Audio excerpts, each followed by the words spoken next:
තෙරුවන් සරණයි සියලු දෙනාටම විභජ්‍යවාද ශාසන සමීක්ෂා ධර්ම මණ්ඩපයේ සමග ඔබ රැඳී සිටින්නේ. අද අපි සාකච්ඡා කරන්නේ ඉතාමත්ම වැදගත් තේමාවක් පිළිබඳව. කන්ති සෝරච්ඡං ඉවසීම සහ සීල සංවරය. මේ වර්තමාන සමාජයට ඉතාමත්ම වැදගත් වන අවධානය යොමු කළ යුතුම කාරණාවක්. ඉතින් මේ සම්බන්ධයෙන් බෞද්ධ විවරණය කොහොමද අපේ ජීවිත සකස් කර ගන්නට ඕන කොහොමද කියන එක අපි මෙහිදී සාකච්ඡා කරනවා. ඉතින් අදත් සුපුරුදු පරිදි සාකච්ඡා මණ්ඩපයේට වැඩම කොට සිටිනවා ලබුනෝරුව කන්ද ආරණ්‍ය සේනාසනාධිපති රාජකීය පඬිත ශාස්ත්‍රපති කොත්මලේ කුමාර කස්සප පඬිත හාමුදුරන් වහන්සේ. අපි ඊටමත් ගෞරවයෙන් හාමුදුරන් වහන්සේව පිළිඅර ගන්නවා. තෙරුවන් සරණයි කස්සප හාමුදුරනේ. ඉවසීම නැතිකම එන්නම ජන සමාජයෙන් ඈත් වෙලා යන බව අපිට පේන්න තියෙනවා. සමහර අයට නම් හොස්ස ළඟින් මැස්ස යන්නත් බැරි තරමටම. ඉතින් මේ මට්ටමටපත් වෙනවායි කියලා කියන්නේ අපේ මානසික පරිහානියයි මේන් පේන්නට තියෙන්නේ. ඉතින් මේ ජන සමාජයක් වඩාත් සාමකාමී වෙන්නට නම් ජන සමාජයක් සුඛිත මුදිත වෙන්නට නම් විශේෂයෙන් අපේ නිර්වාණ මාර්ගය වඩාත්ම පැහැදිලි කරගන්නට නම් ඉවසීම කියන එක සිල්වන්තකම කියන එක අපිට කොයිතරම්නම් වැදගත් වෙනවද කියලා ඔබටත් යම් ප්‍රමාණයක දැනුමක් ඇති.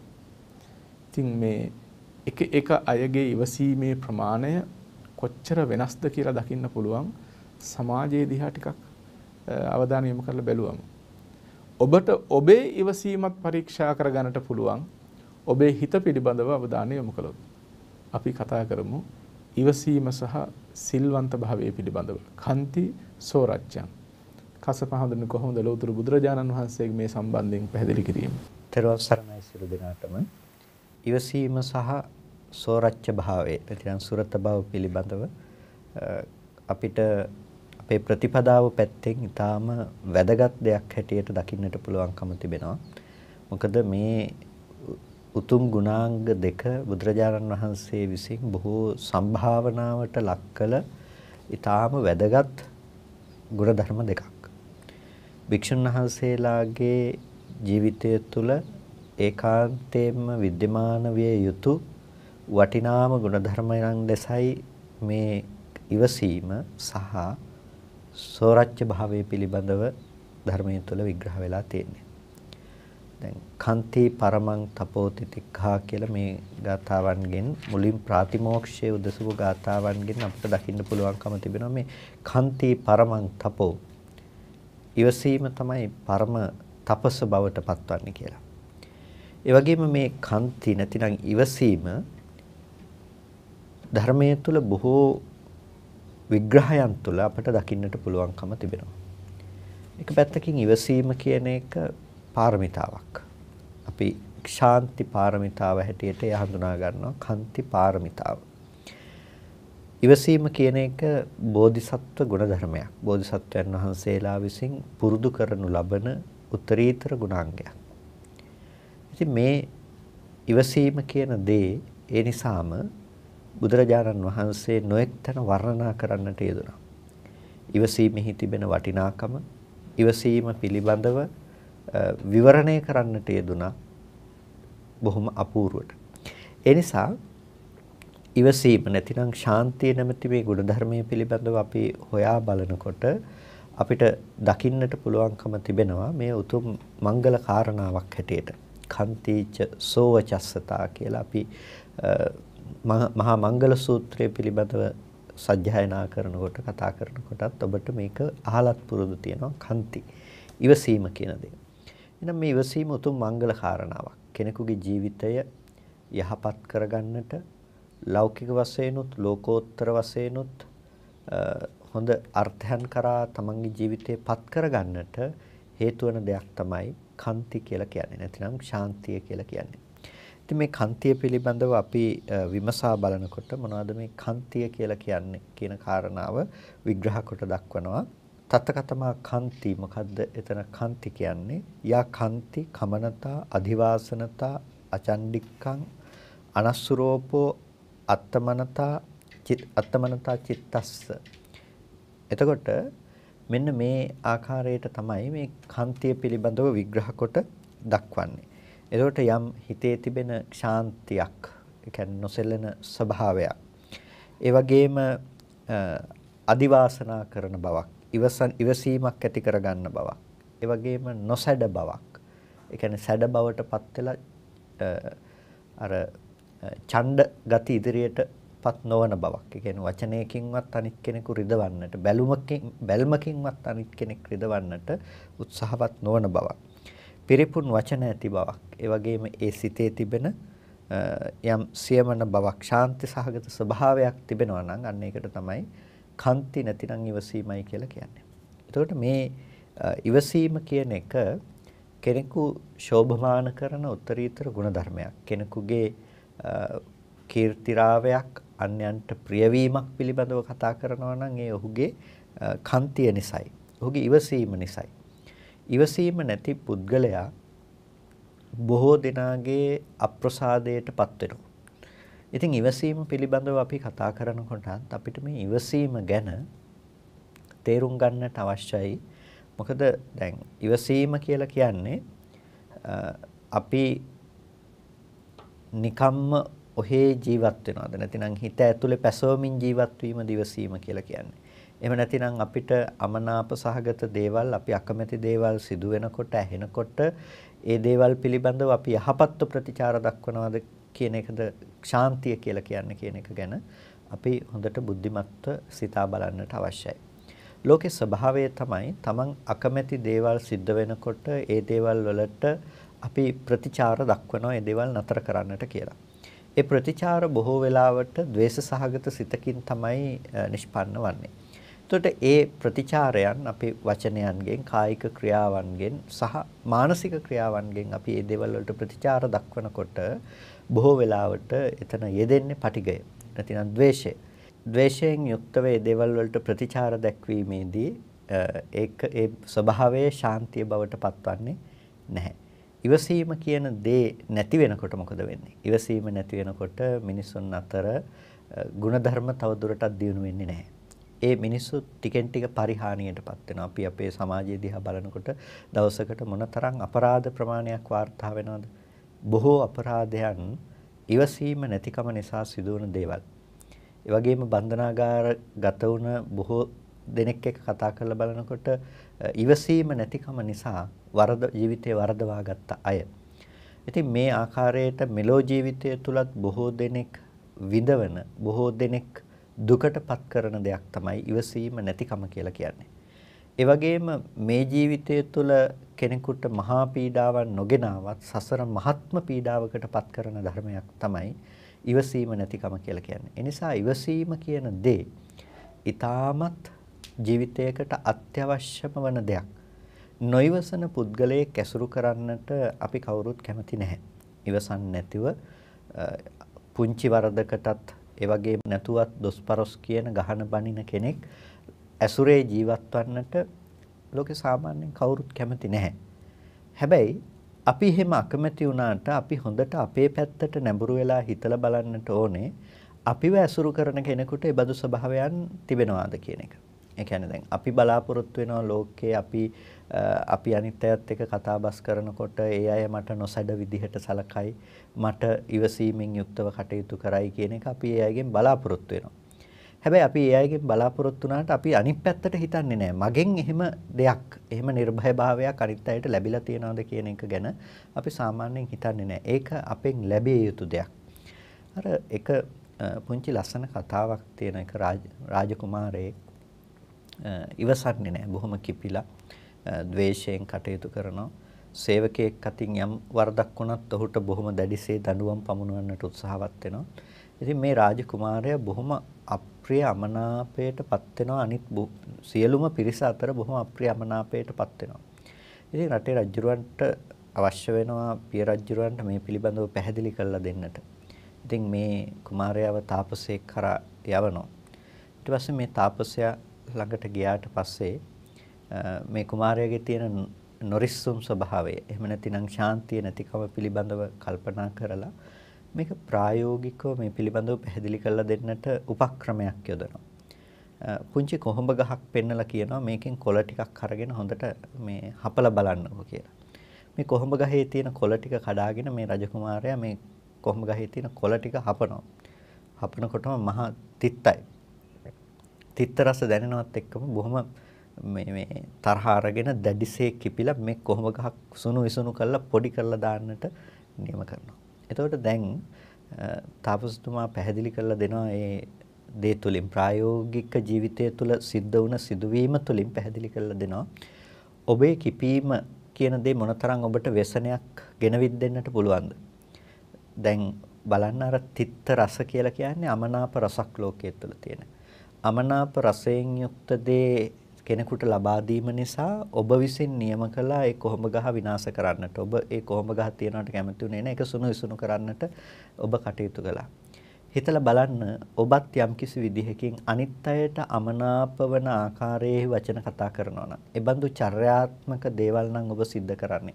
කයින් ක්‍රියාත්මක වෙනකොට හැසිරෙනකොට ඔබ ක්‍රියාත්මක වෙන්නේ අන්න ඒ විදිහට නම් අනිත් අයට අප්‍රියමනාප ආකාරයට නම් ඔබේ ඉරණමත් කොහොඹ ගහේ ඉරණමත් දෙකම එකයි. අද ඔබ විසින් කොහොඹ ගහ විනාශ කරනවා වගේ හෙට වටේ ඉන්න අය අනික් පිරිස් විසින් ඔබව විනාශයට පමුණුවයි කියලා මේ රජකුමාරයාට තාපසතුමන් විසින් පැහැදිලි කරලා දුන්නා.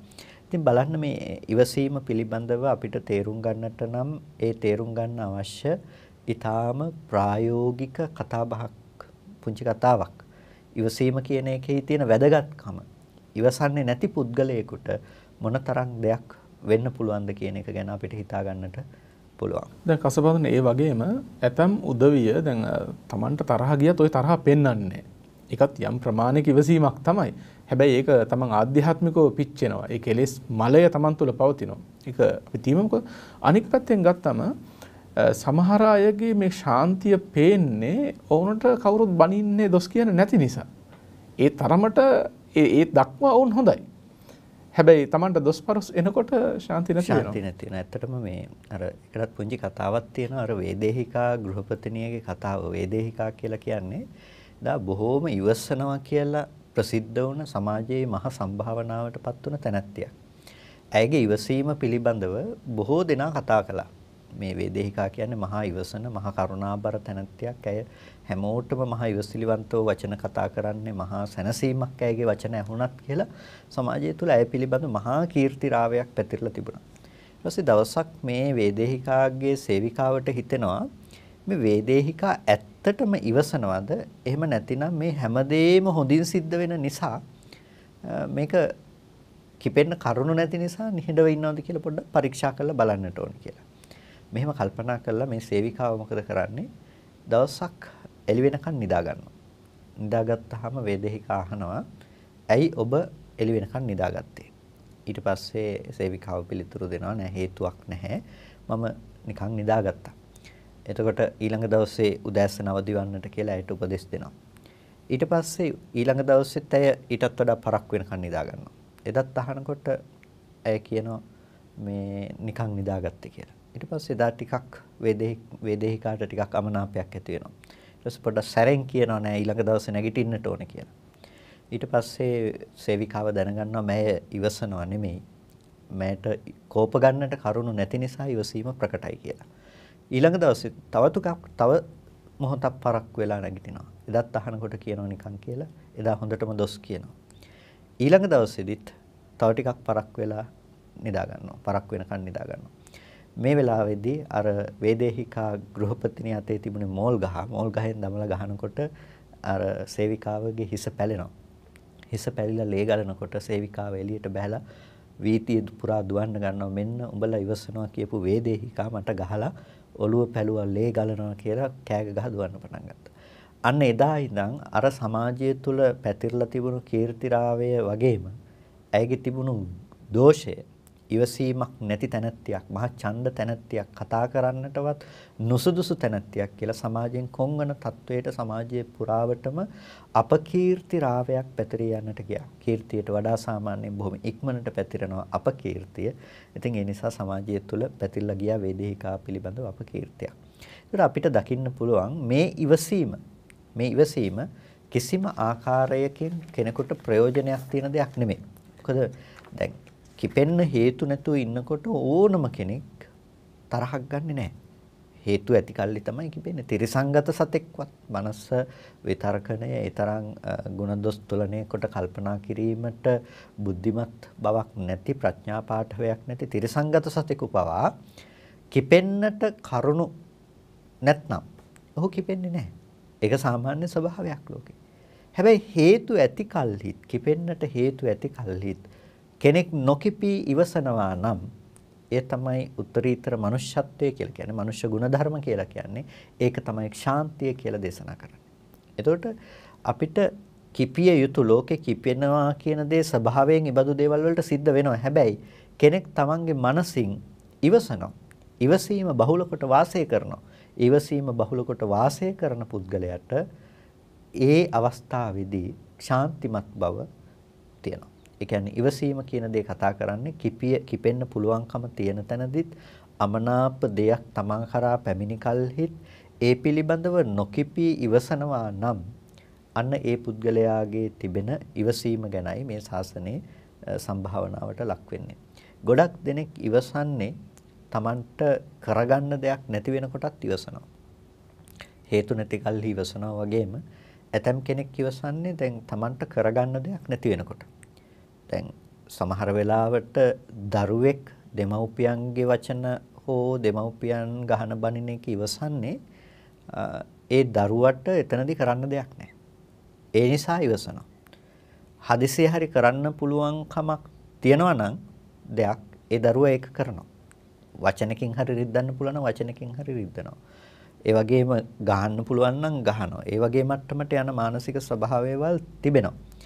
ඉවසීම කියලා කියන්නේ අර කරන්න දෙයක් නැති නිසා හිතේ තෙරපගෙන ඉඳලා ඉවසන එක නෙමෙයි. තමාට කළ හැකිව යමක් තිබියදීත් ඒ පිළිබඳව ද්වේෂය නොපහල කරමින් ඉඳීම තමයි ඉවසීම කියලා කියන්නේ. කියන්නේ බලවතෙක්ව සිට දුබලයා කෙරෙහිත් ඉවසන්න පුළුවන් නම්. අපි බලවතෙක්ව බලය අපිට තියෙන කොටත් ඒ සම්බන්ධව කරන්න බලය තියෙන කොටත් අපි දුබලයා කෙරෙහි ඉවසනවා. ඒක තමයි නියම ඉවසීම. ඉවසීම අපිට තේරුම් ගන්න තියෙන ප්‍රධානම තැන ඒක. ඒ කියන්නේ අපිට හොඳටම බලය තිබෙනවා. ඒට ප්‍රතිචාර දැක්වීම සඳහා අවශ්‍ය බලය අප සතුව ඉතාමත් හොඳට තියෙනවා. හැබැයි අපි එතනදී ඉවසනවා. ඒක නිවටකම නෙමෙයි. ඉවසීම කියන දේ සහ නිවටකම කියන්නේ දෙකක්. අපිට බලය නැතුව තියෙනකොට අපි බිම බලාගෙන දත් මිටි කාගෙන ඉන්නවා කියන එකට කියන්නේ නිවටකම කියලා.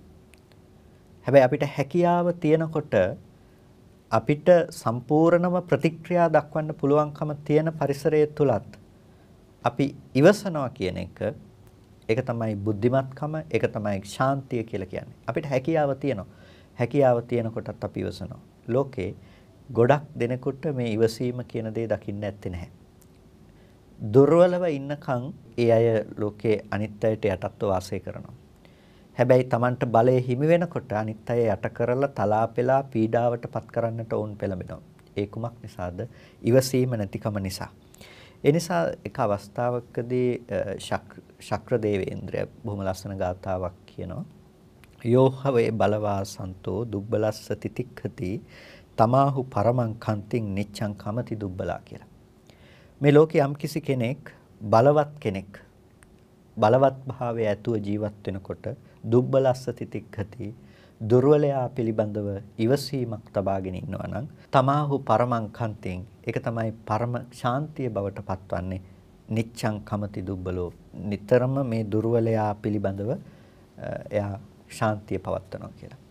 ඒ නිසා අපි ඉවසීම පිළිබඳව තේරුම් ගැනීමේදී අපි තේරුම් ගන්නට ඕනේ බලවත්ව අපිට නැගී සිටින්නට පුළුවන් වෙලාවටත් අපි හිතේ තිබෙන ද්වේෂය පිළිබඳව අවබෝධ කරගෙන මේ තරහ පැවැත්වීම තමාටත් අනුන්ටත් අහිත පිණිස පවතිනවා කියන එක දකිමින් අපි මේ පිළිබඳව ප්‍රතික්‍රියා නොදක්වා සිටීම තමයි ඉවසා සිටීම තමයි ඉවසීම නැතිනම් ශාන්තිය කියලා දක්වන්නේ.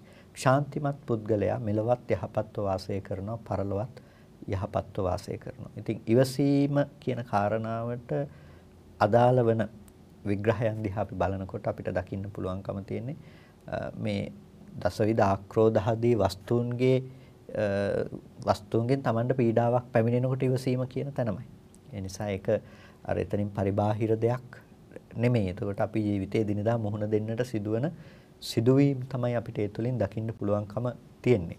ඉවසීම පිළිබඳව කතා කරනකොට පුංචි දරුවාගේ ඉඳලා තරුණ ඒ වගේම මහල්ලා දක්වාත් සුළු සේවකයාගේ පටන් මේ රට පාලනය කරන ප්‍රධානීන් දක්වාත් අද පැවිදි වූ සාමණේරයන් වහන්සේගේ සිට මේ ශාසනයේ විවිධ තනතුරු දරන ඉහළම ස්වාමින් වහන්සේලා දක්වාත් මේ සමස්තයටම වැදගත් වන හැමෝටම එක වගේම වැදගත් වන කාරණාවක් ඉවසීම කියන එක. කන්ති පරමං තපෝතිතික්ඛා ඉවසීම පරම තපසයි කියලා කියනවා. ඒ තරම්ම වටිනා උත්තරීතර ගුණාංගයක්. දැන් කස්සපහඳුර මතක් කළා මේ දසවිධ අක්කෝස වස්තු පිළිබඳව. ගොඩක් අයට ඉවසීම නැති වෙන්නේ අනුන්ගේ වචනත් එක්ක. Taman කැමති වචන කියනවා නම් තරහ යන්නේ නැහැ. බොහොම සතුටින් ඒවා අනුමෝදන් වෙලා ඉන්නවා. හැබැයි Tamanට අප්‍රිය අමනාප වචන ඇහෙනකොට Taman නොසිතූ විදිහේ Taman කිසිසේත් බලාපොරොත්තු නොවන Tamanගේ තානාන්තරයට නොගැලපෙන දේවල් ඇහෙනකොට අනිවසීම නැති වෙනවා. සමහරලාට කවුරුත් නැති දන බැන්නොත් සද්ද නැතු ඉන්නවා. හැබැයි පිරිසක් අතරදී යම් වචනයක් කිව්වොත් මට මෙහෙම දෙයක් කිව්ව නේද කියලා Tamanට ඉවස ගන්න බැරි වෙනවා. ඔබට ඔබ ගැනම පරීක්ෂා කරලා බැලුවොත් හිතා ගන්න පුළුවන් ඔබට ඉවසීම නැති වුණේ කොයි වගේ අවස්ථාවලද කියන එක. දැන් අනික එක කසපාඳුර හරි වැදගත් කරුණක් මතක් කළා. අපි කැමති නෑ ඉවසන් නැති අය ඇසුරු කරන්න. හැබැයි සමහර උදවිය තමන් නිසා අනුන්ට ඇතිවන වෙහෙස අනුන්ට කොයිතරම් ඉවසන්න වෙලා තියෙනවද තමන් නිසා කියන එක පරීක්ෂා කරන්නේ. ඇතම් ස්වාමි පුත්‍රයන් නිසා ස්වාමි දියණියට කොච්චර ඉවසන්න වෙලා තියෙනවද? ඇතම් ස්වාමි දියණියන් නිසා ස්වාමි පුත්‍රයාට කොච්චර ඉවසන්න වෙලා තියෙනවද? සමහර දරුවන් නිසා දෙමව්පිය කොච්චර ඉවසනවද? සමහර දෙමාපියන්ගේ ක්‍රියාකලාප නිසා දරුවෝ කොච්චර ඉවසන්න වෙලා තියෙනවද? මේවා කොයිතරම් අවධානයට ගන්නට ඕන කාරණාවක්ද? මේවයි තියෙන අඩුපාඩුකම් නිසා තමයි සමාජය තුළ විවිධ අකටයුතුකම් සිද්ධ වෙන්නේ. සියදිවි විනාශා ගැනීම, කසපාඳුරු මුලින් මතක් කරා වගේ හිරේ විලංගුවේ වැටීම් කොයිතරම් අසරණ තත්වයන්ට මේ ජීවිත වශයෙන්මපත් වෙනවද? ඉතින් පරලෝ වශයෙන් ඒ ගැන අමුතුවෙන් කතා කරන්නවත් දෙයක් නැහැ. ඉතින් කසපාඳුරු මේ දසවිධ අක්කෝස වස්තු ගැන කතා කරනකොට මේවා අප්‍රසන්න වචන කෙනෙකුට ඒවෙන් තමයි කිපෙන්නේ. අපි ඒ ගැනත් යම් පැහැදිලි කිරීමක් කරන්න ඕන. අනුන්ගේ වචන හමුවේ තමයි එදිනෙදා ජීවිතය තුළ බොහෝ දෙනෙක් වැඩිපුරම කිපීම් ඇති කරගන්නේ. ඉතින් ඒ පිළිබඳව අපි සමාජය පිළිබඳව හොඳට බලාගෙන හිටියොත් අපිට දකින්නට පුළුවන්කම තිබෙනවා. ඉතින් මේ දසවිධ ආක්‍රෝෂ වස්තු පිළිබඳව දකිනකොට කෙනෙකුට මේ ආක්‍රෝෂණය කරන, ඒ කියන්නේ දොස් කියන ආකාරය. දොස් කියන ආකාරය කියනකොට මේ පිළිබඳව අපිට විග්‍රහයන් දකින්නට පුළුවන්කම තිබෙනවා. චෝරෝසි හොරෙක් කියලා බනිනවා. ඊට පස්සේ බාලෝසි මහ මෝඩෙක් බාලෙක් කියලා බනිනවා. මූල් හෝසි පිස්සෙක් මුලාවටපත් වෙච්ච මිනිස්සෙක් කියලා බනිනවා. ඊට පස්සේ තේනෝසීති හොරකම් කරන ලද දේවල් පරිහරණය කරන පුද්ගලයෙක් කියලා දොස් කියනවා. ඊට පස්සේ ඔට්හෝසි ඔටුවා බූරුවා ඊට පස්සේ බැටළුවා ගොනා මේ ආදී ලෙස විවිධ නම් කියලා කියනවා. දැන් කසපාඳුර මේ අපේ ධර්ම සාහිත්‍යයේ සඳහන් වන නම්නේ අද කාලෙත් මේවම තමයි කියන්නේ. දැන් විශේෂයෙන් ප්‍රවෘත්තියෙන් බැලුවොත් විවිධ සාකච්ඡාවන් දිහා බලනකොට මේ හැමදේම තියෙනවා. හැමදේම දකින්න පුළුවන්කම තිබෙනවා. අපි කියන්නේ සත්තුවත් වෙමින් ඉන්න සත්තුන්ගේ නම් කියලා බනිනවා කියලා අන්න ඒ වගේ සත්තුන්ගේ නම් කියලා මිනිස්සෙයින්ට දෝෂාරෝපණය කිරීම. තිරච්ඡානගතෝසි උඹ නම් මහ තිරිසනෙක් කියලා බනින්නේ දොස් කියන්නේ අන්නේ ඒ වගේ අවස්ථාවන්. ඊට පස්සේ නෙරයිකෝසි මහා පායේ ඉන්න සතෙක් වගේ කියලා ඉවරලා දොස් කියන. දැන් ඉන්න අයට නිරේ අමතක වෙලා නිසාද කොද ඒ වචන ටිකක් ඇහෙනවා අඩුයි. ටිකක් ඇහෙනවා අඩුයි. ඊට පස්සේ මෙන්න මේ වගේ දොස් කීම් සිද්ධ කරනවා. මේ ආකාරයටම කෙනෙක් කෙනෙකුගේ ජාතිය මුල් කරගෙන ආක්‍රෝෂ පරිභව කරනවා. කෙනෙකුගේ ජාතිය පිළිබඳව අරගෙන ජාතිය මුල් කරගෙන කෙනෙකුට ආක්‍රෝෂ පරිභවයන් සිද්ධ කරනවා. තවත් කෙනෙක් නම මුල් කරගෙන නම අරගෙන ඒ නමට ආක්‍රෝෂ පරිභව සිද්ධ කරනවා. තව කෙනෙක් ගෝත්‍රය අරගෙන ගෝත්‍රයට ආක්‍රෝෂ පරිභව සිද්ධ කරනවා. අපි කුලවාද ආදී මේ නොඑක් දේවල් සමාජය තුළ කතාබස් කරනවා දකිනවා. මේ ගෝත්‍ර නාම ගෝත්‍ර ආදී අරගෙන බලනවා. ඒ වගේම කම්ම යම්කිසි කෙනෙකු සිදු කරනු ලබන කර්මාන්තයක් කටයුත්තක් දිහා බලාගෙන ඉඳලා මේ වගේ පහත් මිනිස්සෙක් කියලා ඉවරලා ඔහුට ආක්‍රෝෂ පරිභව කරනවා. සිප්ප යම්කිසි කෙනෙකු යම්කිසි ශිල්පයක් ඉගෙනගෙන තියෙනවා නම් ඒ ශිල්පය පිළිබඳව කතා කරමින් ඔහුට ආක්‍රෝෂ පරිභව කරනවා. ඒ වගේම සමහර අය ඉන්නවා ලෝකයේ තුල ස්වභාවයෙන්ම ආබාධයන්ටපත් වන විවිධ ස්වරූපයේ ආබාධයන් ඇති අය. අන්න ඒ ආබාධ ඇති අයගේ ආබාධය අරගෙන දෝෂාරෝපණය කරනවා. ඊට පස්සේ ලිංග ලිංගය ගැන කෙනෙකුට ආක්‍රෝෂ පරිභව කරනවා. දැන් පිරිමි කෙනෙකුට සමහර වෙලාවට දොස් කියනවා ගැහණියක් කියලා. ගැහණු කෙනෙකුට සමහරට දොස් කියනවා පිරිමියෙක් වගේ මෙහෙම වැඩ කරනවායි කියලා. සමහර වෙලාවට ගැහණු පිරිමි කියන දෙපාර්ශවයටම දොස් කියනවා මේ දෙකටම නැති නපුංසකාදී ආත්ම භාවයක් ගැන කතා කරනවා. මේකට තමයි ලිංග කියලා කියන්නේ. එතකොට දැන් ඒ ස්වභාවිකව යම් කිසි කෙනෙකුට පිහිටි දේ ඒ එලෙස කතා කරන්නේ නැතුව ඔහුට ඒ පිළිබඳව හෙලා දැකීම් විදිහට ඒ පිළිබඳව ගොඩක් වෙලාවට තව ඔහුට පීඩාවක් ගෙන දෙන පරිදි වචන කතා කරනවා. ඒ වගේම කිලේශ කෙනෙකුගේ කෙලෙසය ගැන ඔහුට දෝෂාරෝපණය කරනවා. තව විටක ආපත්‍ය කියන්නේ වරදක් භික්ෂුන් වහන්සේලා අතින් සිද්ධ වෙන ආපත්‍ය ගැන භික්ෂුන් වහන්සේලාට දෝෂාරෝපණය කිරීම දකින්න පුළුවන්කම තිබෙනවා. ඊට පස්සේ අපි අර කතා කළා වගේ ඔට්ටෝසි, මෙන්ඩෝසි, ගෝනෝසි, ගද්‍රබෝසි ආදී ලෙස ආක්‍රෝෂාදිය කිරීම දකින්න පුළුවන්කම තිබෙනවා. මෙන්න මේ ආකාරයෙන් නොඑක් වචන කතා කරනකොට අන්න ඒ බඳු දේවල් කතා කිරීමේදී ඔබ ප්‍රතිචාර දක්වන්නේ කොහොමද? ඒක තමයි මෙතනදී සිටිය යුතු ප්‍රධානම කාරණාව. ඔබ පිළිබඳව යම් කිසි කෙනෙක් ජාතියක් විදිහට, නාමයක් විදිහට, ගෝත්‍රයක් විදිහට ඔබ පිළිබඳව මෙහෙම හෙලා දකිමින් කතා කරනවා. ඔබේ වෘත්තිය පිළිබඳව, ඔබ ඉගෙනගත්ත දෙයක් පිළිබඳව, කොටින්ම තමන් පිළිබඳව තව කෙනෙක් කතා කරනවා මේ විදිහට කියන එක ඔබට දැනගන්න ලැබුණොත් ඔබ ඒකට දක්වන ප්‍රතිචාරය මොකද්ද? ඔබ නැති තැනක මෙන්න මේ කෙනා ඔබ පිළිබඳව මෙන්න මේ ආකාරයේ විවරණයක් ලබා දීලා තියෙනවා. ඔබට ජාතියෙන්, නාමයෙන්, ගෝත්‍රයෙන්, කර්මයෙන්, ශිල්පයෙන් මේ ආදී දේවල් වලින් ඔබට මේ ආකාරයේ විවරණයක් ලබා දීලා තියෙනවා. ඔබ ගැන මෙහෙම කතාවක් කියලා තියෙනවා. ඔබට අහන්න ලැබෙනවා අහවල් මිනිස්සයා ඔබ ගැන කියලා තියෙනවා. දැන් ඔබට ඔබේ හිතේ ඇති වෙන්නේ මොන විදිහේ ප්‍රතිචාරයක්ද? සමහර වෙලාවට කලින් දවසේ හවස hina වෙලා සතුටින් ගියපු ඔබට එදා හවස ඒක අහන්න ලැබුණොත් එහෙම ඊළඟ දවසේ උදේ මිනිස්සයා හම්බෙනකොට ඔබ ඊළඟ දවසේ වචනයක්වත් කතා කරන්නේ නැහැ. බොහොම ද්වේෂයෙන්, අමනාපයෙන් තමන්ගේ හිත පුරවගෙන ඔබ ඒ දේවල් ඒ පුද්ගලයන්ට මුහුණ දෙන්නට පටන් ගන්නවා.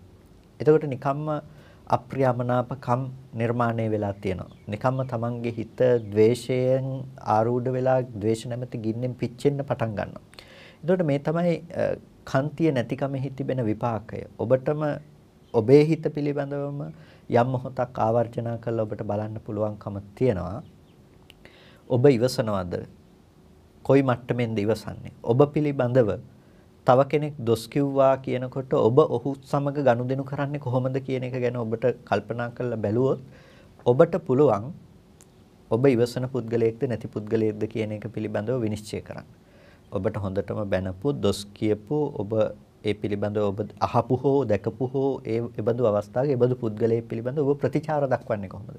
ඔබට පුළුවන් නම් ඒ කිසිවක් සිදු නොවූ පරිදි හිතේ ඒක පුරවගෙන ඉන්නවා කියන එක නෙමෙයි, කිසිවක් සිදු නොවූ පරිදි ඒ වචන මාත්‍රයක එතනින් ඉවරයි කියන එක පිළිබඳව ඔබ දැකලා ඔහුත් සමග පෙර පරිදි සුහදශීලීවම කටයුතු කරන්නට පුළුවන් නම් ඔබට මෛත්‍රී සහගත සිතින් යුක්තවම ඒ පුද්ගලයාත් එක්ක ඉදිරියට ගනුදෙනු කරගෙන යන්නට පුළුවන් නම් අන්න ඔබට ඉවසීම තියෙන කෙනෙක් කියලා කියනවා. දැන් කිපිය යුතු අවස්ථාවක් එළඹී තිබෙනවා. ඒක න ඔබට බැනලා තියෙනවා. ලෝකේ ස්වභාවය තමයි ඒ බඳු මට්ටමකදී කිපෙන එක. එතකොට ඒ බඳු කිපිය යුතු අවස්ථාවක් තියෙනවා. දැන් ඔබට ඒ පිළිබඳව තරහක් ඇති කරගෙන ඔබට ප්‍රතිචාර දක්වන්නට පුළුවන් කමක් තියෙනවා. දැන් හිතන්නකෝ ඔබ යම් ආයතනයක ඉන්න යම්කිසි ඉහළ මට්ටමේ නිලධාරියෙක්. ඔබ පිළිබඳව දොස් කියනවා ඔබට ඇහුනේ පහළ මට්ටමේ යම්කිසි සේවකයෙක්. එතකොට දැන් ඔබ ඔහු පිළිබඳව ප්‍රතිචාර දක්වන්නේ කොහොමද? දැන් ඔබට තියෙනවා නම් අර පුද්ගලයා පිළිබඳව ඉවසගෙන කටයුතු කරන්න ඔබට පුළුවන්කම තියෙනවා නම් ඒ පිළිබඳව අමනාපයක් තමන්ගේ සිතේ ඇති නොවන පරිදි කටයුතු කරන්නට අන්න ඔබට ඉවසීම තියෙනවා. ඒ වගේම ඔබට ඔබ නිවසක ජීවත් වෙන කෙනෙක් වෙනකොට ස්වාමියාට හෝ බිරිඳට හෝ ඒ යම්කිසි ආකාරයකින් අහන්න ලැබෙන්නේ තමන්ගේ ස්වාමියා ගැන වරදක් හෝ ස්වාමි දියණිය ගැන වරදක් වන්නට පුළුවන්. එහෙම නැතිනම් ඒ බඳු අවස්ථාවක සිදුවන දෝෂාරෝපණයක් වන්නට පුළුවන්. දැන් ඔබට හොඳටම පුළුවන්කම තිබෙනවා තව වචනයක් කියලා රිද්දන්න අනික් කෙනාට. අන්න එහෙම පුළුවන්කම තියෙන කොටත් ඔබ නොරිදවා ඉන්නවා නම් ඔබ හිතේ ඉවසීම ප්‍රගුණ කරනවා නම් මෛත්‍රිය පතුරවන්නට උත්සාහවත් වෙනවා නම් අන්න එතකොට තමයි ඉවසීම කියලා කියන්නේ. පින්නතුනේ අපේ ජීවිතය දිහා හැරිලා බලන්න. ඔබ ඔබේ ජීවිතය දිහාවට හැරිලා බලන්න. ඔබේ ජීවිතය තුළ ඔබ බඳු අවස්ථාවන්ට මුහුණ දෙන්නේ කොයි විදිහටද කියලා. ඔබට දකින්න පුළුවන් ඔබ ඇත්තටම වඩාත්ම ජීවිතයේ වැඩිපුරම අවස්ථා තියෙන්නේ ඔබ ඉවසන අවස්ථාවලට වඩා කිපී කටයුතු කරන අවස්ථාවන්. ඔබ අමනාපයෙන් කටයුතු කරන අවස්ථාවන් දකින්නට පුළුවන්කම තියෙන්නේ.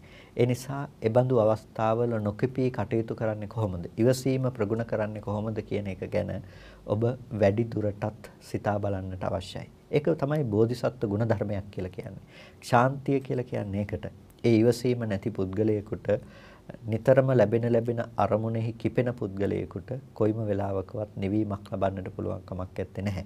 ඔහුගේ මනස හරියට සැරව පිරුණු තුවාලයක් වගේ. සැරව පිරීලා තියෙන තුවාලයකට මොන පැත්තෙන් ඇවිල්ලා පුංචි තුඩක් ඇනුණත් ඒකෙන් සැරවම තමයි එළියට එන්නේ. ඒ වගේ ඔබේ හිතේ ඉවසීම නැත්තම් ඉවසීම නැති හිතකට මොන විදිහේ වචනයක් ආවත් මොන විදිහේ රූපයක් අමනාප විදිහට තමන් කරා පැමිණියත් ඒ හැම දෙයකටම ඔහු එළියට දාන්නේ අර සැරව ටික වගේ තමන්ගේ ද්වේෂය. චණ්ඩිකමක් කියලා කියන්නේ එහෙම නැතිනම් මහ ලොකුකමක් කියලා කියන්නේ තව කෙනෙකුට බැන්නා කියන එක නෙමෙයි.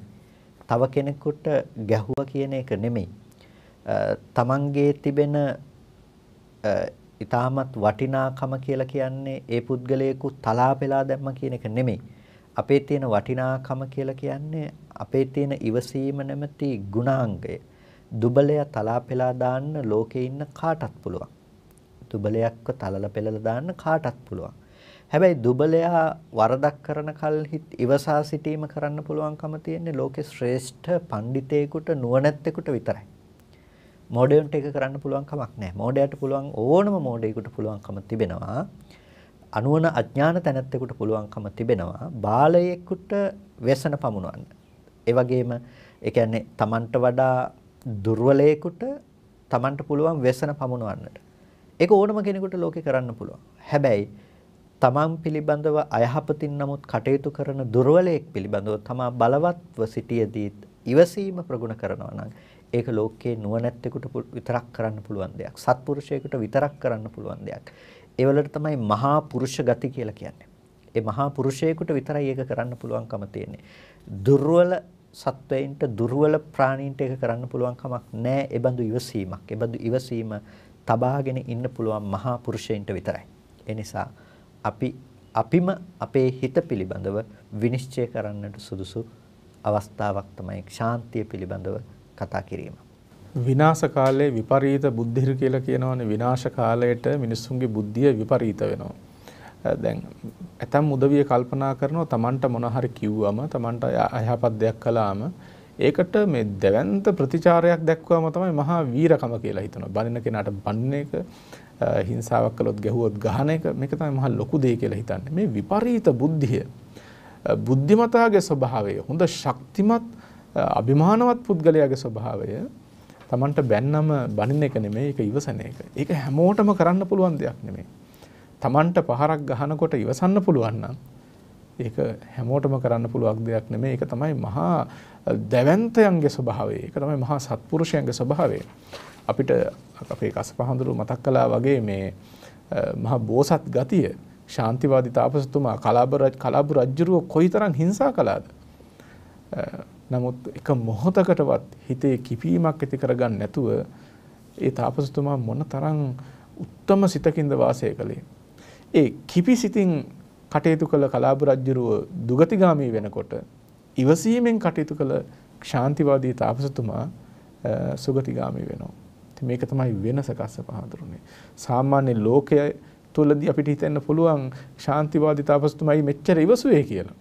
හැබැයි උන්වහන්සේ ඒ ජීවිතයක් දිනුවා, පරලොවක් දිනුවා. කලාබු රජුරුව දිනුවයි කියලා හිතුවට සැබවින්ම දිනුවා නෙමෙයි. ඔහු අන්ත පරාජිතයෙක් බවටයි පත් වුනේ.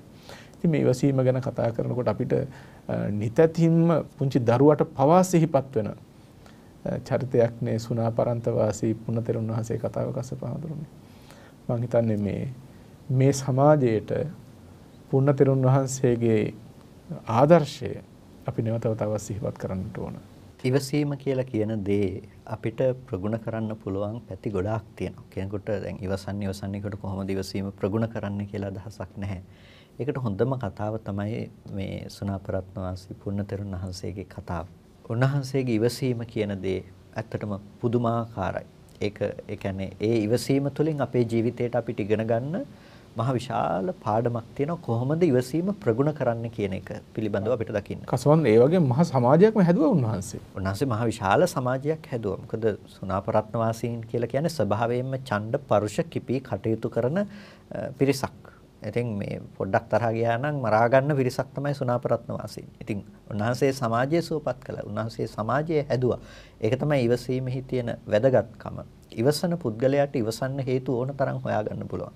ඒ වගේම තමයි කිපෙන්න පුරුදු වෙච්ච මිනිස්සයාට හේතුවක් නැතුවත් කිපෙනවා. අස්ථානෙත් කිපෙනවා ඒ පුද්ගලයා. කිපෙන පුද්ගලයාට එහෙම තමයි.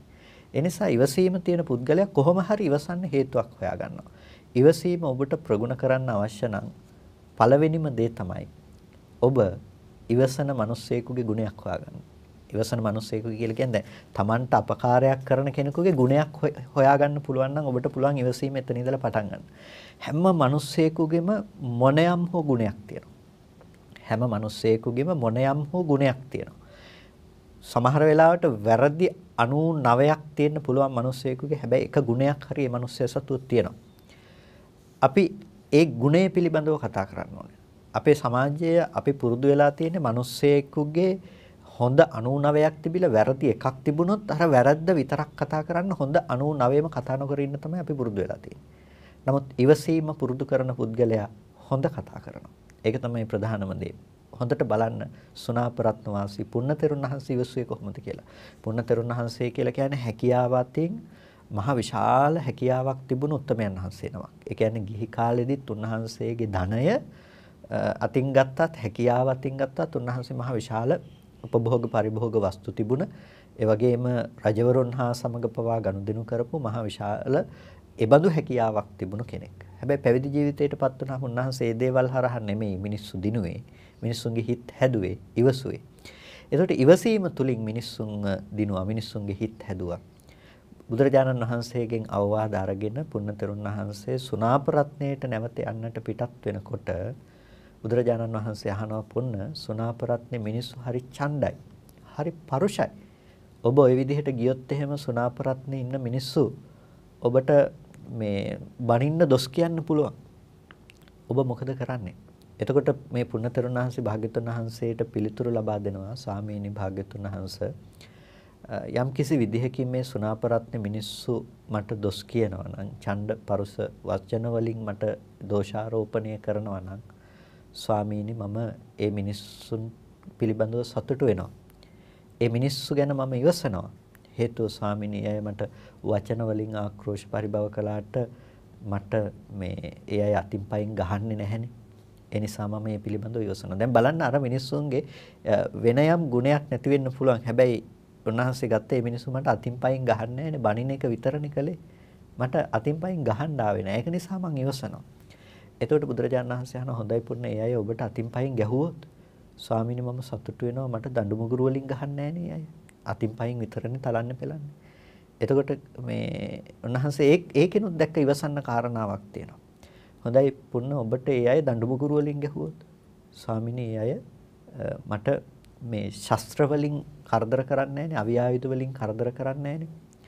එතකොට පුන්න ඔබට ඒ අය අවියායුධ වලින් කරදර කරොත් ස්වාමීනි මේ ජීවිතේ ජීවත් වෙලා මොකටද මේ ජීවිතය කියන දේ බොහොම කෙටි කාලෙකින් අවසන් වෙලා යන දෙයක්.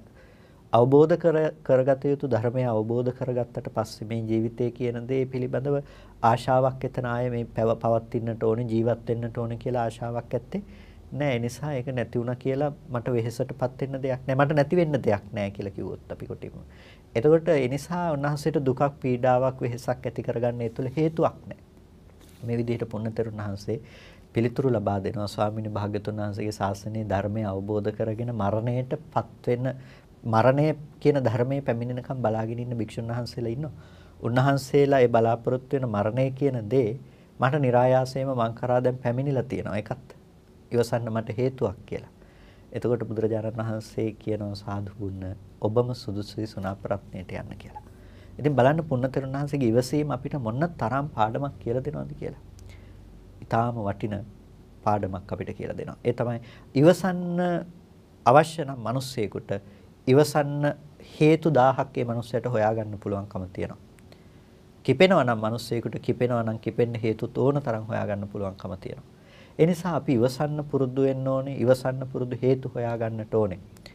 සුණපරත්නේට යනකොට පුන්නහාමුදුරන්ට බොහොම අසීරු අවස්ථාවන්ට මුහුණ දෙන්නට සිද්ධ වෙනවා. උන්වහන්සේ පිණ්ඩපාත යනකොට උන්වහන්සේට එක අවස්ථාවකදී විදින්නට පෙළඹෙනවා. විදින්නට ඊතලයක් අරගෙන විදින්නට එනවා. උන්වහන්සේ කුස මෑත් කළා කියනවා හරියටම මගේ කුසට විදින්න බඩ ඉලක්ක කළා විදින්න කියනවා. ඊට පස්සේ බලනවා අර මිනිස්සයා මොකද මේ විදිහට කියන්නේ කියලා. ඊට පස්සේ ඔහු පුදුමයටපත් වෙලා අහනවා වෙන මිනිස්සු බයටපත් වෙනකොට ඇයි ඔබ වහන්සේ මේ බඩට විදින්න කියලා කියන්නේ. ඊට පස්සේ කියනවා මේ බඩ කොච්චර පිරෙව්වත් මේක නැති වෙන්නේ නැහැ. මම මේ උදේ පාන්දර පිණ්ඩපාත යන්නේ මේ බඩ පුරවන්න.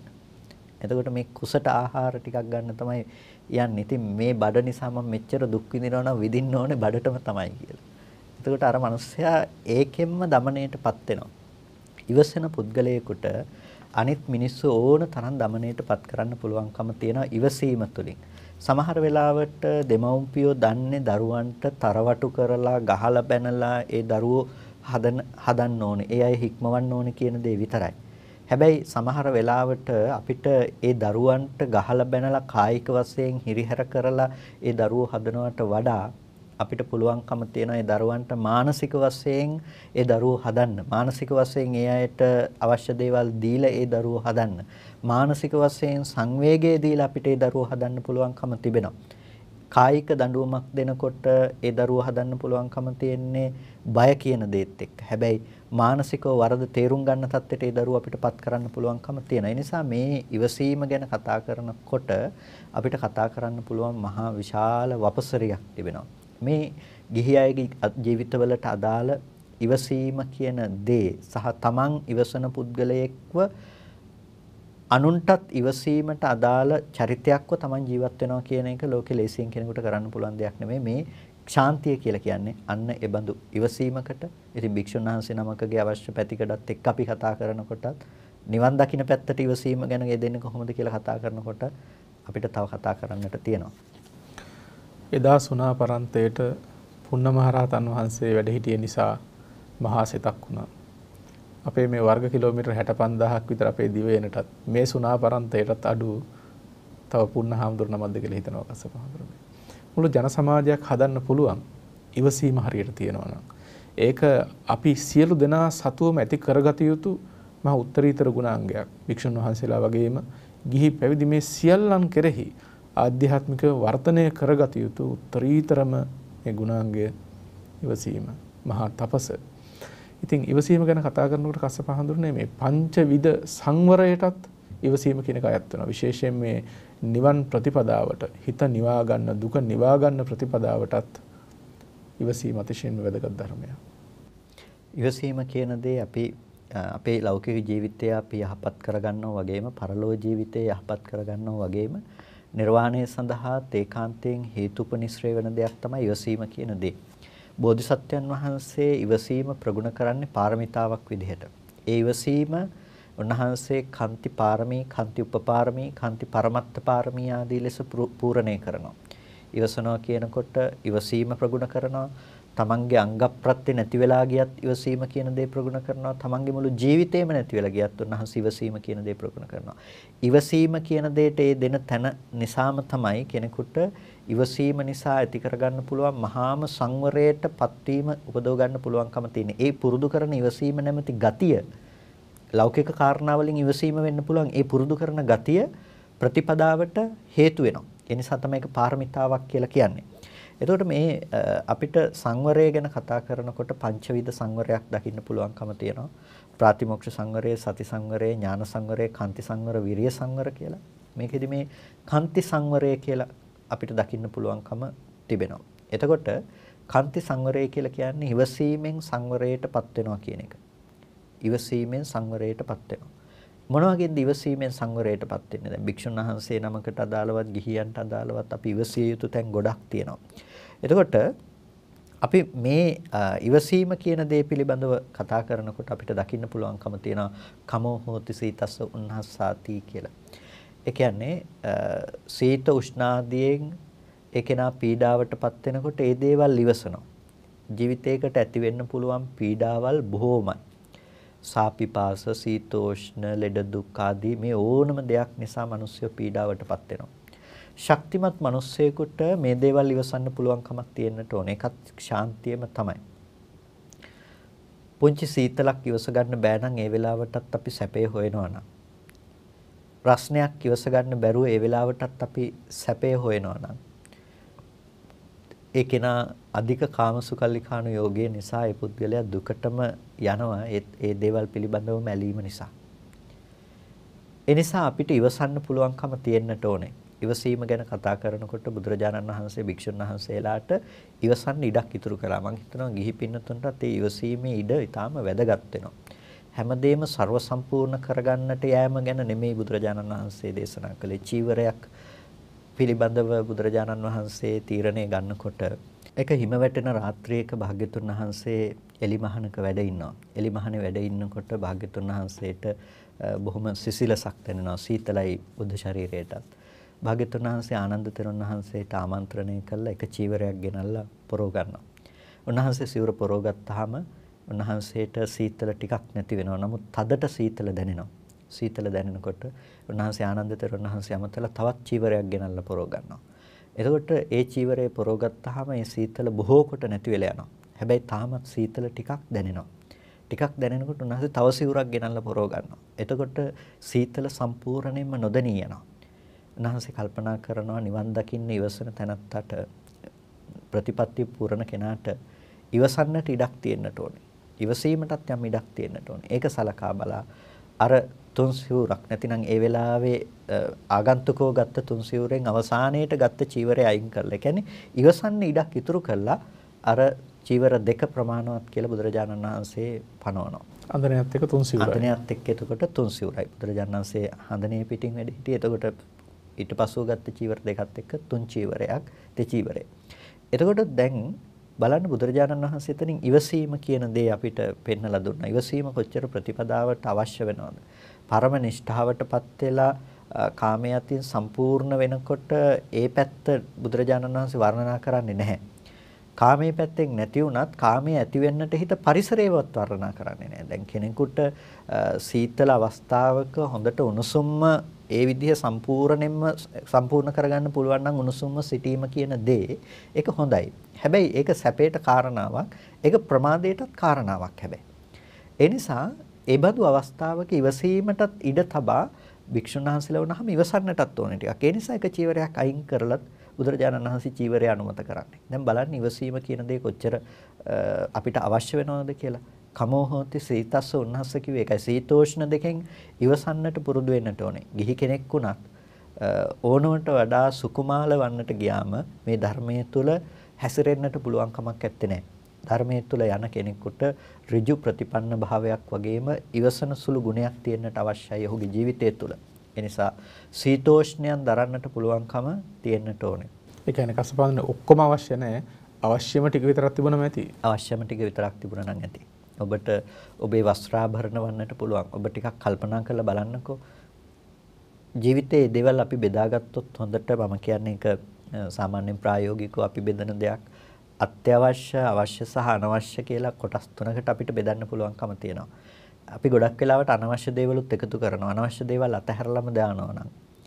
අවශ්‍ය දේවලුත් අපි පුළුවන් තරමක් අයින් කරලා ඉන්න උත්සාහවත් වෙනවා නම් අත්‍යවශ්‍ය දේ තුල අපි යැපෙනවා නම් අත්‍යවශ්‍ය දේ තුල පමණක් අපි යැපෙනවා නම් අන්න ඒ ජීවිතේ බොහොම සැහැල්ලුයි, ඒ ජීවිතේ බොහොම සංවරයි, ඒ ජීවිතයේ තියෙන කෙනාට බොහොම නිවන් දකින්නට යන්න ඒ ගමන ඊටාම ප්‍රතිපත්තිය පහසු බවටපත් වෙනවා. ඒ නිසා ඉවසීම කියන දේ සීතෝෂ්ණ ඉවසනවා. ඊට පස්සේ මැසි මදුරු අවුසුලන් වලින් එන පීඩාවන් මේ කෙනා ඉවසනවා. ඊට පස්සේ මේ ලෝකයේ තුල සිදුවන පරිබාහිර දේවල් වලින් සිදුවන දේවල් ඉවසීම තමයි පොදුවේ මෙතනදී ඉවසීම කියන දේ තුල කතා කරන්නේ. ඒ නිසා අපිට ඒ ඉවසීම කියන දේ ප්‍රගුණ කරන්නට අවශ්‍යයි අපේ එදිනෙදා ජීවිතය තුළ. අපි කතා කළා වගේම ලෞකික දේවල් තුලදීත් ඒ වගේම නිර්වාණගාමිනී ප්‍රතිපත්තියක් පුරාගෙන යනකොට අපිට ඒකට ලෝකයෙන් එන විවිධ අර්බුද, විවිධ කරදර, විවිධ බාධක, මේ දේවල් මැඩගෙන, මේ දේවල් ඉවසගෙන, මේ දේවල් වලට සාර්ථකව මුහුණ දීගෙන, ඒ දේවල් වලින් සැලෙන්නේ නැතුව, ඒ වලට උත්තර හොයන්නේ නැතුව අපි යනවා නම් ඒක තමයි ඉවසීම කියලා කියන්නේ. ඒකට දැන් සීතෝෂ්ණ එනකොට ඒකට ඉවසන්න බැරුව අපි ඒකට උත්තර හොය හොය ඒක පස්සේ යන්න ගත්තොත් මොකද වෙන්නේ? අපේ ජීවිතේ වෙනස් වෙනවා. වෙන පැත්තකට හැරෙනවා. නමුත් අපිට පුළුවන් නම් ඉවසීම කියන දේ ප්‍රගුණ කරන්න අපිට අපිව වෙන පැත්තකට ගහගෙන යන එක එතනින්ම නතර කරලා අපිට පුළුවන්කම තියෙනවා ඉවසීම කියන දේ අපේ ජීවිතය තුළ ප්‍රධාන අංගයක් බවට පත් කරගෙන අපිට මේ ප්‍රතිපත්තිය පූර්ණේ කරන්න. දැන් අපි මෙච්චර වෙලා කතා කරේ කන්ති සම්බන්ධයෙන් ඉවසීම සම්බන්ධයෙන්. අපි ඒ වගේම දැනගන්නට ඕන කාරණාවක් තමයි ඉවසුවේ නැත්තම් තියෙන මහා ආදීනවය මොකද්ද කියන එක. ඒ වගේම ඉවසීමේ තියෙන ආනිසංස මොනවද කියන එකත් අපි දැනගන්න එක ඉතාමත්ම වැදගත් වෙනවා. අපේ තේමාවේ තවත් එකක් තමයි සෝරච්ච සුරතකම කියන එක. කසබහන්න අපිට තව සුළු වෙලාවක් තියෙන්නේ. මේ සම්බන්ධයෙන් පැහැදිලි කිරීමක් කරමු. ඉවසන එකේ තිබෙන ආනිසංසත් නොයවසීමේ තිබෙන ආදීනවත් පිළිබඳව අපි බලනකොට මම හිතන්නේ ඉවසීම කියන දේ ප්‍රගුණ කිරීම මොනතරම් වැදගත්ද කියලා කෙනෙකුට හිතා ගන්නට පුළුවන්කම තිබෙනවා. බුදුරජාණන් වහන්සේ දේශනා කරනවා පංචමේ භික්ඛවේ ආදීනවා අකන්තියා. ශාන්තියක් නැතිකමේ අක්ෂාන්තියෙහි තිබෙන ආදීනවේ කුමක්ද? බහුනෝ ජනස්ස අප්‍රියෝ හෝති. ඉවසන් නැති පුද්ගලයා බොහෝ ජනයාට අප්‍රිය වූ පුද්ගලයෙක් බවට පත් වෙනවා. අපි මුලින් කතා කළා වගේම මෙලොවම මේ පුද්ගලයා අප්‍රසන්න කරනවා. සමහර වෙලාවට ළමයි කැමති නෑ තමන්ගේ තාත්තා ළඟට යන්න. ළමයි කැමති නෑ අම්මා ළඟට යන්න. ස්වාමි දියණිය කැමති නෑ ස්වාමියා ඇසුරු කරන්න. ස්වාමියා කැමති නෑ ස්වාමි දියණිය ඇසුරු කරන්න. ළමයි කැමති නෑ ගුරුවරු ඇසුරු කරන්න. ගුරුවරු කැමති නැහැ ශිෂ්‍යයන් ඇසුරු කරන්න. ඉතින් මේ වගේ ඉවසන් නැතිකම නිසා අපිට සමාජය තුළ තිබෙන මේ විපරීත බව දකින්න පුළුවන්කම තිබෙනවා. ඔබට බලන්න හොඳ අවස්ථාවක් ඔබ පිළිබඳවත් ඔබව යම් කිසි පිරිසක් අප්‍රසන්න කරනවා නම් ඒකට හේතුව ඇතැම් විට මේ නොයිවසීම වන්නට පුළුවන්. ඒ වගේම ඔබ පිළිබඳව හිතා ඔබ සංවරයටපත් වෙනවා නම් ලෝකයේම නිකම්ම සංවරයටපත් වෙලා තියෙවි. ඒ නිසා ඉවසන් නැති පුද්ගලයා බොහෝ ජනයාට අප්‍රිය අප්‍රසන්න පුද්ගලයෙක් බවට පත් වෙන එක වළක්වන්න පුළුවන් කමක් නැහැ. වේර බහුලෝච හෝති. ඒ පුද්ගලයා වෛරී පුද්ගලයෙක් බවට පත් වෙනවා. වෛරී මානසිකත්වයෙන් පෙළෙන වෛරී මිනිසෙක් බවට පත් වෙනවා. වෛරය කියලා කියන්නේ හිතේ සැනසීම උදා කරන ධර්මයක් නෙමෙයි. ඒ මනුස්සයා හැම වෙලාවෙම හිතේ අමනාප ගතියෙන් ඉන්නේ. දකින අවස්ථාවකදී කිපීම තමයි ප්‍රකට කරන්නේ.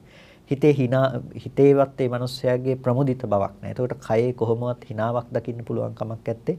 නෑ සෑම වෙලාවකදීම කලකිරුණු එල්වී ගත්ත මුහුණෙන් යුක්තව වාසය කිරීමක් තමයි ඒ මනුස්සයා තුලින් අපිට විදහා දැක්වෙන්නේ. ඒ මනුස්සයාගේ ඒ වෛරී බහුලකම නිසා. ඒ නිසා ඒ පුද්ගලයා වෛරී බහුල කෙනෙක් බවට පත් වෙනවා. මේ තමයි නොයවසීමෙහි තිබෙන විපාකයේ බවට පත්වන්නේ. ඒ වගේම වජ්‍ය බහුලෝච. ඒ මනුස්සයා වැරදි කරනවා, හුදකලා වෙනවා, සමාජයෙන් කොන් වෙනවා. ඒ නිසා මේ පුද්ගලයා විවිධ වැරදි වලට පත් වෙනවා, විවිධ වැරදි ඔහු තුලින් සිද්ධ වෙනවා. ඒකයි වජ්‍ය බහුලෝච කියලා කිව්වේ. ඒ වගේම සම්මෝල් හෝ කාලං කරෝති. ඒකේනා සිහි මුලාව තමයි කලුරිය කරන්නේ. සිහියෙන් කලුරිය කරන්නටවත් පුළුවන් කමක් නැත්තේ.